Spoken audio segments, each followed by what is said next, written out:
William Thomson, later known as Lord Kelvin, was a towering figure in 19th-century science. His work shaped the fields of thermodynamics, electromagnetism, and mathematical physics, leaving an enduring mark on both scientific theory and practical engineering. Born on June 26, 1824, in Belfast, Ireland, William Thomson was a child prodigy. His father, James Thomson, was a mathematics professor who nurtured young William's early interest in science and mathematics. By age 10, Thomson was attending Glasgow University, and by 17, he moved on to Cambridge University, where he graduated with top honors and began to distinguish himself as a physicist with exceptional promise. Thomson's most significant contributions began with his work in thermodynamics.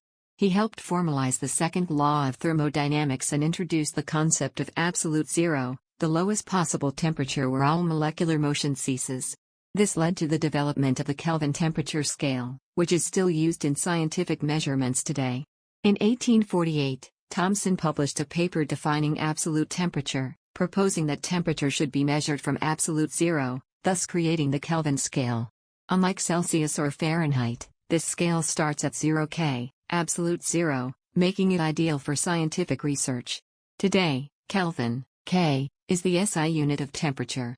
Beyond thermodynamics, Thomson played a critical role in the development of electromagnetism and telegraphy.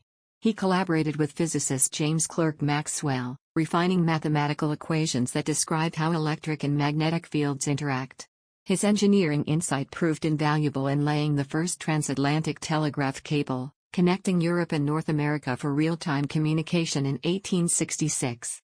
He developed sensitive instruments, such as the mirror galvanometer, to detect weak electrical signals over long distances. For his groundbreaking work, Thomson was knighted by Queen Victoria in 1866 and later elevated to the peerage as Lord Kelvin in 1892, the first scientist to be given a title based on a scientific achievement, taking his name from the River Kelvin near Glasgow University. Throughout his life, Thomson published over 650 scientific papers and held 70 patents. He also served as president of the Royal Society and the Institution of Electrical Engineers. Despite his brilliance, he was also famously conservative, expressing skepticism about the age of the Earth as proposed by geologists and about the possibility of heavier-than-air flight. Thomson died on December 17, 1907, at the age of 83. He was buried in Westminster Abbey, beside Sir Isaac Newton, cementing his place among Britain's greatest scientific minds. William Thomson, Lord Kelvin, was not just a theoretical physicist, he was a practical innovator who bridged the gap between science and engineering. His work laid the foundation for much of modern physics and continues to influence everything from climate science to space exploration.